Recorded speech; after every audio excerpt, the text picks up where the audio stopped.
모든 복덕과 지혜와 자비의 근원신 석가모니 부처님께 머리 숙여 귀하옵니다. 자, 저번 시간까지 이제 사마비군이라고 해서 416조까지 했습니다. 오늘 처음 들으신 분들 계셔서 좀 더 설명해 드리자면, 우리 불교는 세 가지 보물이 있다고 하죠. 불, 부처님과 부처의 말씀인 법과 그리고 세 번째 승가입니다. 이것을 불법승이라고 해서 삼보물이라고 합니다. 세 가지 보물인데, 부처님은 당연히 다들 아실 거고, 그리고 법이라고 하는 것은 경전입니다. 그리고 세 번째 승가인데, 승가는 엄밀히는 아라한들을 성취하신 분들입니다. 그 중에서 비구 중에 비구들이 있는데, 비구는 남자 스님을 말하는 것이고, 비구니는 여자 스님을 말하는 것입니다. 여러분들 이제 독일어나 유럽어를 배울 때 남자가 있고 여자형 명사가 있습니다. 남자형 명사, 여자형 명사가 있습니다. 그래서 인도도 아리안족이라고 해서 유럽 쪽과 유럽에 있는 사람들 같은 민족입니다. 그래서 언어가 남성형이 있고 여성형이 있어요. 그래서 남자 스님은 비구, 여자 스님은 비군이라고 하고, 남자 스님 중에 큰 스님들, 장로라고 합니다. 불교 용어에 원래 장로인데, 그 장로 스님들이 말했던 것을 테라가타라고 합니다. 그리고 장로 스님들 중에 여자인 분들을 장론이라고 하는데, 그분들을 테리가타라고 합니다. 그래서 지금 오늘 할 거는 테리가타, 비구니 스님들 중에서 큰 스님들이 말씀하셨던 것들을 할 것입니다. 자, 오늘은 이제 저번에 사마비구니 했고, 그 다음에 우따마비구니까지 했었습니다. 그래서 417도 이제 불을 섬기던 이제 여인 난두따라 비구니를 또 이제 그 다음에 했고요. 그 다음에 신심을 출가하였으나 이제 418조 펴주세요.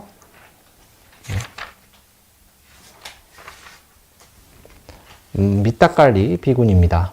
이것을 읽어보면서 제가 설명을 드리겠습니다. 같이 읽어볼게요. 대단한 신심을 가지고 출가를 하였지만 나는 아직 칭찬을 바라는 마음과 소유욕에 대한 욕심으로 이리저리 행각하였다. 나는 내가 가야 할 길을 잃어버렸다. 번뇌와 욕망에 사로잡혀 수행자 삶의 진정한 목표를 망각하였다. 그때 내 작은 방에 앉아 있을 때 고뇌가 나를 엄습하였다. 나는 잘못된 길을 헤매고 있잖아. 가래의 소나기에 끌려 빗나갔구나. 남은 삶은 짧아. 늙음과 병마가 인생을 부수고 있구나. 이 몸이 부서지기 전에 게으름 떨 시간이 없지. 나는 몸과 마음을 구성하는 다섯 무더기에 일어나고 사라짐을 있는 그대로 관찰하여 온전히 해탈하여 우뚝 섰다. 부처님의 가르침은 마침내 성취되었다. 여기 말씀드렸던 밑닭갈리 비구니는 그 당시 인도의 꾸르국이라고 하는 현재 펀자브 지방입니다. 펀잡 지방인데, 그 지방에 굉장히 브라만 가문 출신이셨어요. 근데 부처님의 설법을 들으시고 출가를 해야 되겠다. 부처님 설법을 듣고 그 자리에서 수다원가를 얻으시고 이제 출가하셨던 분입니다. 수다원가라고 하는 것은 현재 말하는 초견성, 깨달음, 초기 깨달음을 말하는 것입니다. 부처님 설법을 듣고 출가하셨습니다. 여기서 좀 제가 용어를, 오늘 오신 분들은 익숙하지 않은 거라 용어를 좀 설명드릴게요. 먼저 행각이라고 하는 것은 이제 돌아다니는 것입니다. 이리저리 돌아다니는 거고요. 그런 다음에 번뇌라고 하는 것은 아시죠? 내 마음에 일어나는 내가 의도하지 않은 생각들입니다. 그것들 다 번뇌라고 합니다. 그리고 수행자들의 삶의 진정 목표는 뭡니까? 깨달음이에요. 보리, 윤회를 끊는 거예요. 윤회를 끊는 거. 이제 불교에서 말하는 고통이 모든 종교의 근원인데, 왜냐하면 고통이 있기 때문에 종교가 만들어집니다. 가장 근원적인 고통이 뭡니까? 죽음에 대한 두려움이에요. 죽음에 대한 두려움 때문에 종교가 만들어지는데, 불교는 거기서 더 나가서 생로병사를 말합니다. 그 생로병사, 태어나고 늙고 병들고 죽어가는 그 고통이 있는데, 그 고통이 왜 생기냐 하면 바로 무명 때문이라고 석가모니 부처님께 말씀하셨습니다. 무명은 모르는 거예요. 무는 없을 무, 명은 밝을 명 해서 밝지 않다. 모른다는 거예요. 여러분들이 내 마음을 내가 잘 모른다. 여러분들 아마 제 설법을 계속 들으신 분들은 아실 것입니다. 사띠라고 합니다. 사띠. 들어보신 분도 계시고 못 들어보신 분도 계실 거예요. 사띠라고 하는 것이 있는데, 사띠라고 하는 것은 알아차림입니다, 여러분들. 알아차림입니다. 내가 뭘 하고 있는가? 내 마음이 어디에 향하는 계속 알아차려야 돼요. 근데 모르면 어떻게 되냐면 여러분들이 무의식 속에 어떤 습관성으로 돌아갑니다. 습관성. 그래서 내 마음을 알아차려야 된다. 알아차린다는 용어도 제 마음에 쏙 드는 번역어는 아닙니다만 그것보다 더 좋은 용어가 없는 것 같습니다. 그래서 여러분들께서 큰 스님들께서 말하시죠. 마음을 바라봐라. 마음이 어떻게 되는지 바라봐라. 그게 바로 사띠예요. 알아차림이라는 것은 순간적이지만 그 알아차림을 계속 지속하는 거예요. 내 마음이 어디에 향하는가 계속 바라보셔야 됩니다. 그런 수행을 통해서 결국 무명을 타파하는 거예요. 그래야 무명을 타파함, 그걸 깨달음이라고 하는 것입니다. 지혜가 밝아옴. 그래서 불교는 지혜를 굉장히 강조합니다. 여러분들께서 저희 절이나 다른 절에서 저런 걸 강조하시죠. 법보시가 가장 과보가 크다라고 하는 이유가 뭐냐면 남의 지혜를 밝혀주기 때문이고 학교를 지어주는 것도 복이 가장 큽니다. 왜냐하면 남의 지혜를 밝혀주기 때문에 그랬습니다. 그것이 바로 진정한 목표를 망각한다는 것이 뭐냐면 그래서 그 지혜를 밝히는 걸 하지 않고 투쟁 일변도로 갔기 때문에 그렇습니다. 지금이 말씀하신 미타깔리 비구니는 부처님 말씀에 출가한 뒤에 7년 정도 은둔생활 했는데 계속 논쟁 일변도로 갔습니다. 계속 시비를 걸고 싸우려고 했었는데 그 어느 순간 이러면 안 되겠다 하셔가지고 다시 수행의 길로 들어섰습니다. 자, 그래서 그 세 번째 문장부터는 그런 어떤 후회하는 거예요. 내가 잘못된 길을 헤매겠구나. 이러면 안 되지. 여러분들도 계속 놀거나 자기가 하지 말아야 할 짓을 하면 어느 순간 깨닫죠. 이러면 안 되겠지. 근데 깨달았다고 해서 거기서 멈추시면 안 됩니다. 노력을 하셔야 돼요. 습관성이 생겼기 때문에. 노는 것도 습관성이고 먹는 것도 습관성입니다. 그래서 그 잘못된 길 헤매고 있다는 것이 바로 이 습관성, 잘못된 습관을 버려야 된다. 여기서 미타까리 비구니는 논쟁하는 거, 그걸 버려야 되겠다는 것입니다. 그리고 가래라고 하는 것, 가래라는 말씀 못 들어보셨죠? 뭐냐면 목마름이에요. 계속 갖고 싶은 거야. 하고 싶은 거. 그래서 불교에서 말하는 목마름은 세 가지 목마름이 있습니다. 어떤 목마름이냐면 존재에 대한 목마름. 아마 여러분들 존재에 대한 목마름이 뭐냐면 영원히 살고 싶은 마음이에요. 영원히 살고 싶은 마음. 영원성. 영원하고 싶은 것입니다. 그리고 두 번째 가래가 목마름이 뭐냐면 존재하기 싫은 거예요. 세상이 너무 고통스럽기 때문에 싫은 거야. 다시 태어나기 싫어. 그것을 부존재에 대한 가래라고 하는데 그거는 빨리 죽고 싶은 그런 욕망이라고 할 수 있습니다. 자살하는 거. 그리고 세 번째 욕망이 뭐냐면 흔히 말하는 쾌락에 대한 목마름입니다. 오욕락이라고 있죠. 먼저 수면욕이 있죠. 자고 싶은 거예요. 계속 자고 싶은 거 있고 식욕이 있어요. 먹고 싶은 욕망. 그리고 명예욕이 있고 명예욕이 있습니다. 그리고 이성욕이 있고 그리고 재물욕이 있습니다. 이 5가지 욕망이 있습니다. 그것이 감각적 쾌락에 대한 욕망인데 그것이 목마른 거예요. 계속 갖고 싶은 거. 그것이 바로 가래라고 합니다. 목마름입니다. 갈증이라고 생각하시면 돼요. 갈증. 그것을 내가 계속 여기 이 스님께서 뭐겠어요? 어떤 명예욕이겠죠. 이기고 싶은 마음. 그것이 계속 있었던 것입니다. 그래서 내가 가래의 소나기에 끌려 빗나갔구나. 이기려고 하는 마음 때문에 수행을 하지 않았구나. 이런 거예요. 그래서 그렇게 하다 보니까 수행을 하지 않고 시간만 낭비되죠. 그래서 그런 걸 후회하는 마음이 나왔던 것이고 그런 다음에 419쪽 마지막 문단에 보면 위에서 둘째 줄에 보면은 5 무더기가 뭐냐면 온이라고 합니다. 불교에서는 몸과 몸뚱아리 물질이에요. 그런 다음에 수상 행식이라고 해서 좋다 싫다 하는 느낌. 그 다음에 그리고 자기가 아직 가지고 있는 지식들. 그런 다음에 어떤 습관성. 그리고 마지막으로 의식. 여기 5가지 무더기라고 합니다. 이 모든 것들이 나라고 하는 인식에서 비롯돼요. 여러분들이 나라고 하는 것들이 있잖아요. 근데 내가 뭐냐면 이 5가지로 요약이 되는 것입니다. 이 불교에서 어떤 정리된 것입니다. 그래서 이 5 무더기가 영원하지가 않아요. 여러분들 마음을 바라보시면 알겠지만 내 마음이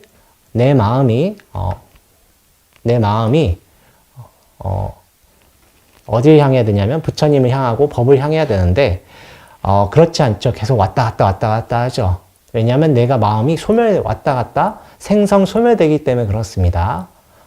마음이 영원하지가 않아요. 나도 영원하지가 않아요. 계속 변해요. 어느 순간 죽음에 이르러서는 몸뚱아리 두고 마음만 빠져나갑니다. 이번 생에 남자라고 해서 꼭 남자 몸을 받는 게 아니고 이번 생에 여자라고 해서 여자 몸을 받지가 않습니다.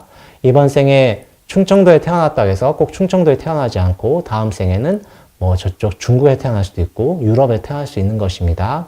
근데 그때 가서는 그쪽 집안의 DNA를 받아야 되겠죠. 그건 또 내가 아니겠죠. 그 모든 것들이 포함되어 있는 것입니다. 그래서 그 무상함이라고 하는데 그 무상함을 바라보고 깨달았기 때문에 이제 온전히 해탈하였다. 여러분들 아까 제가 그 거품을 말씀드렸는데 그 거품이 바로 무상함을 강조하는 수행법입니다. 거품이 멈춰있지 않잖아요. 계속 흘러가죠. 그래서 그것을 있는 그대로 관찰한다. 그것이 발전한 것이 바로 이 수행법입니다. 무상함.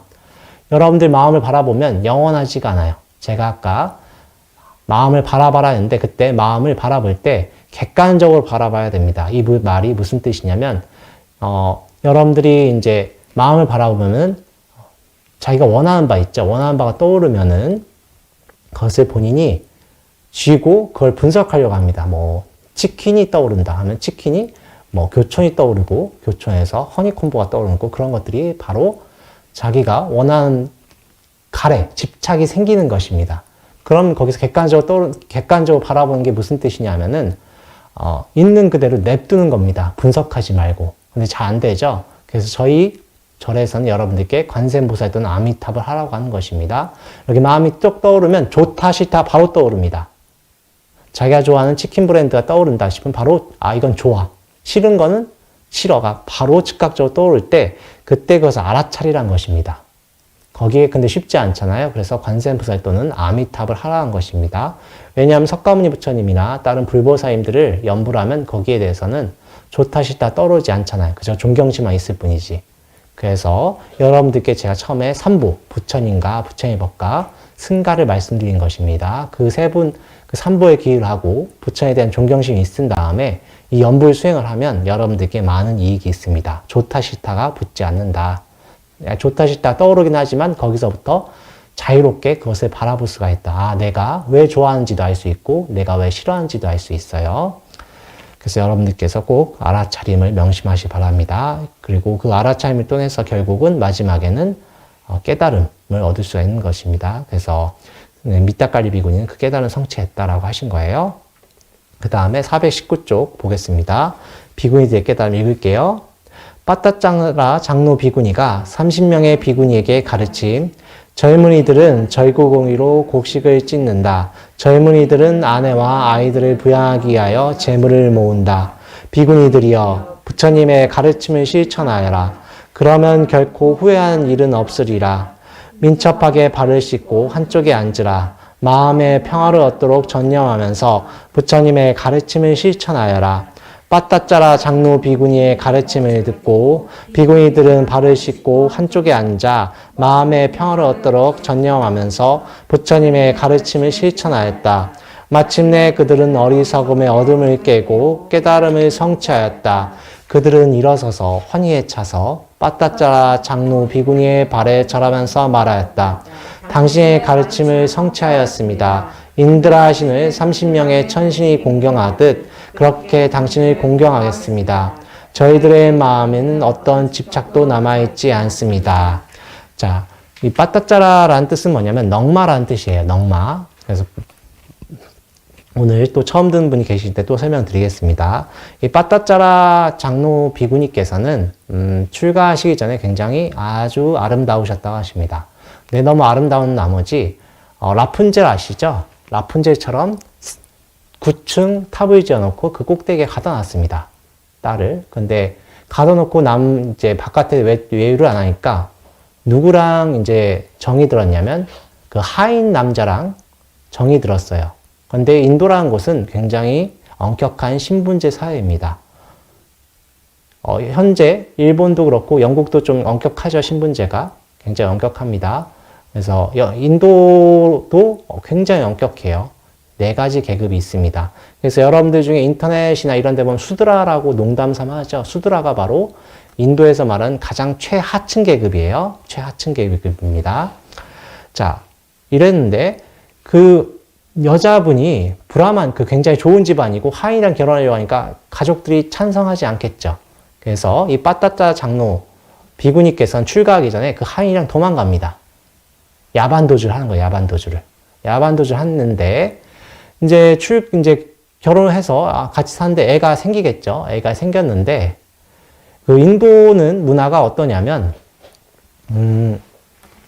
애가 생기면 친정에 가서 애를 출산해야 됩니다. 부처님도 그러셨죠. 부처님의 어머니께서도 마야 부인께서도 친정에 가다가 아이를 출산하셨지 않습니까? 마찬가지로 빠따짜 장로 비구니께서도 자기 아기를 출산하기 위해서 집에 갔습니다. 그런데 남편은 집에 가면은 친정이죠. 친정에 가면은 자기 아내가 안 돌아올까봐 쫓아갔어요.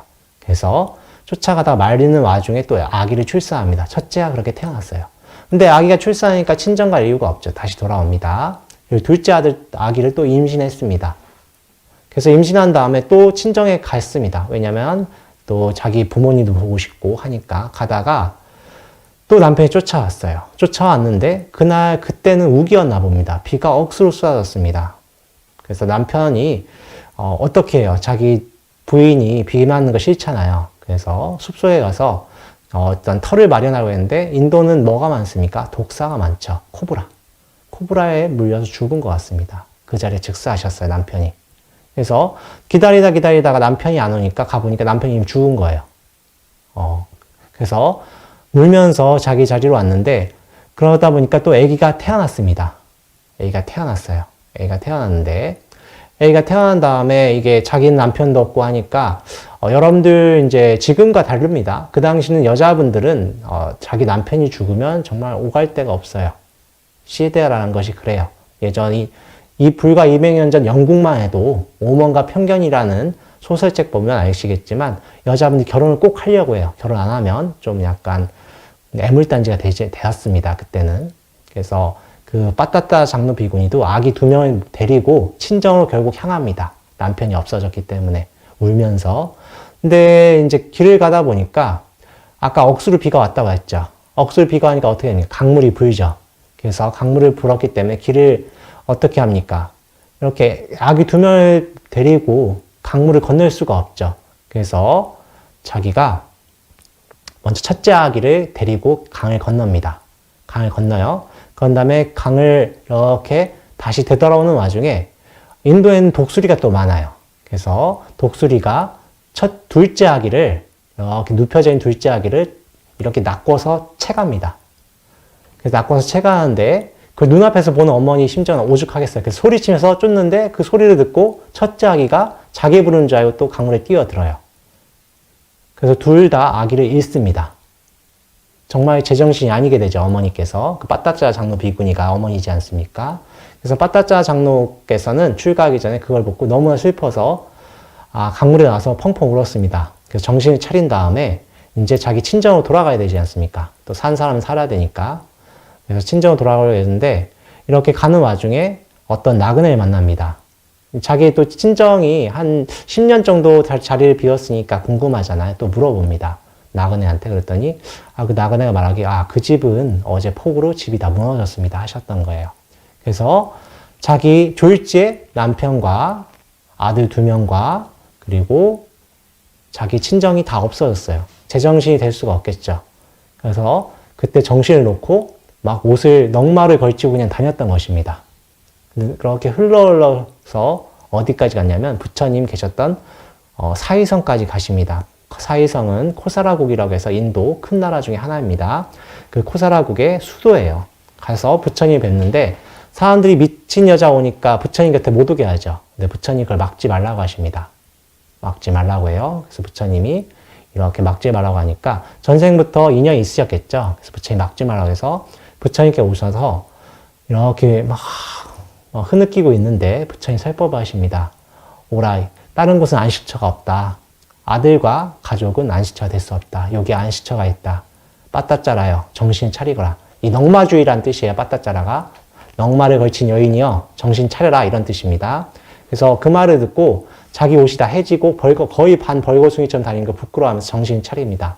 그때 부처님이 해주셨던 설법이 바로 그 유명한 설법인데 그 인도양과 그 강물의 비유를 드십니다. 그래서 빠따짜라요. 전생에 당신이 가족이 죽어서 아들이 죽어서 딸이 죽어서 남편이 죽어서 흘린 눈물은 저 인도양의 물보다 훨씬 많다. 빠짜짜라요. 여기 길이 있다. 이것을 불법이기 위해 수행을 하라. 그 말을 듣고 출가를 하십니다. 그래서 빠따짜 장로께서는 그래서 결국 어떻게 되냐면 계율제일이 되십니다. 계율이라고 하는 것은 우리 스님들이 지켜야 되는 도덕이에요. 도덕심을 대율이라고 합니다. 그래서 빠따짜 장로 비구니가 그렇게 성취하셨다. 그래서 빠따짜 장로 비구는 아픔이 있었지만 그걸 극복하시고 결국 훌륭한 아랑이 됐습니다. 그래서 이 당시 여자분들의 생활은 남자분들은 밖에서 농업을 하시면 여자분들은 집에서 집안일 하죠. 집안일 하십니다. 그래서 집안일 할 때 제일 중요한 게 뭐겠어요? 먹여 살리는 거죠. 그래서 절구와 절구공이 비유를 하신 것입니다. 곡식 찢는 것도 여자의 일이었어요. 그렇다 남자가 노는 거 아닙니다. 남자는 또 밖에 나와서 또 농업을 또 엄청 지어야 되는 것입니다. 자, 그렇게 하는데 이렇게 하다 보면 어떻게 됩니까? 자기의 삶을 돌아볼 수가 없죠. 지혜를 개발할 수가 없는 거예요. 그래서 처음에는 그 이유가 뭐냐? 빠따자 장로 비구니까 말씀하신 거죠. 결국 재물을 모으려고 하는 것이다. 이러면 끝이 없다는 거예요. 그래서 이것을 부처님의 가르침에 따라 실천하면 이것을 끝낼 수가 있자라고 하는 것이죠.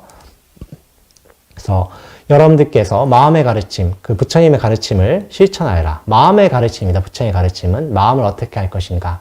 불교는 절대자가 있는 종교가 아니죠. 절대자가 있는 종교가 아니기 때문에 내가 주인입니다. 내가 주인이기 때문에 여러분들이 내 마음을 개발해야 돼요. 내 마음을 개발해야 된다. 그러기 위해서는 수행을 하셔야 되는 것입니다. 안 그러면 욕망에 따라 살아가는 것이죠. 그래서 부처님께 가르침을 빠따자 장로 비구니께서 그걸 가르쳐 주니까 30명의 이제 비구니들께서 이제 순간적으로 깨달음 얻으시는 거예요. 이제 여러분들도 아시겠지만 큰 스님들이나 어떤 자기가 대중들이 같이 수행한다는 것은 힘이 있습니다. 그래서 그 힘을 통해서 30명이 다 같이 깨달음을 얻습니다. 깨달음 얻고 나서 이제 장로 비구니 너무 감사하죠. 그래서 인드라신이 누구냐면 여러분들 환인 아시죠? 환인, 석재 환인. 환웅의 아버지가 환인이지 않습니까? 그분이 바로 인드라신에서 나온 말입니다. 인드라신이 번역했을 때 석재 환인이라고 했거든요. 그래서 인드라신의 이름이 또 사가예요. 사가가 이렇게 한문으로 번역되면서 석재 환인이 됐습니다. 그래서 인드라신이 그러니까 하늘의 신 중에 최고예요. 그래서 하늘의 신을 다른 천신들이 공경하듯이 내가 비구니 스님을 공경하겠습니다라고 하는 것입니다. 이제 여러분들께서도 이제 수행을 하시고 절에 오십니다. 근데 제일 중요한 게 뭐냐면 내 마음을 바라보는 것이에요. 이제 여기 나왔던 스님들이나 다른 장로 비구니 스님들, 그리고 앞에서 비구 스님들도 제일 마지막에 수행했던 건 관법이라고 해서 내 마음을 바라보는 것. 그게 다른 말로 반야라고 합니다. 여러분들 반야신경 매우 외우죠? 절에 오면 읽죠. 외우지는 못하더라도. 그 반야신경의 반야가 바로 관이에요. 내 마음을 있는 그대로 바라봐라. 객관적으로 바라봐라. 라는 뜻입니다. 내 마음이 있는 그대로 바라봐야 여러분들께서 그것을 내 욕망을 잠재울 수가 있는 거예요. 그리고 시대를 그리고 지금 상황을 객관적으로 바라볼 수가 있는 것입니다. 안 그럼 욕망으로 하기 때문에 나와 남을 괴롭게 할 수가 있어요. 여러분들 아시겠지만 세상이라는 것이 혼자 사는 것이 절대 아닙니다. 나만 힘들 수가 없어요. 내가 힘들면 남들이 힘들게 해주는 것입니다. 그래서 여러분들께서 내 마음을 바라봐라. 그것을 하기 위해서 어떻게 해야 되냐? 먼저 처음에는 염불을 하시고 그 다음에 염불 하다 보면 집중력이 생기고 집중하다 보면 내 마음이 보여요. 그때 내 마음을 관찰해 보시면 이래서 나라는 것이 내가 만든 허상이구나 라고 이해가 되실 것입니다. 나라는 것은 계속 바뀌어요. 여러분들께서 기생충에 감염돼도 성격이 바뀝니다. 기생충 중에 여러분들이 조종하는 기생충이 있습니다. 여러분들이 나는 무엇일까 생각해 보십시오. 이렇게 근데 마음을 관찰해 보시면 내가 뭐 때문에 싫어하고 뭐 때문에 좋아하고 이런 것들이 보여집니다. 그러다 보면 남들 똑같겠지. 이 남들이 또 이해가 돼요. 그래서 여러분들께 수행하시면서 내 마음이 어디를 향한 꼭 보시기 바랍니다. 오늘 설법 이것을 끝내겠습니다. 나무 석가모니불, 나무 석가모니불, 나무 시아분사 석가모니불.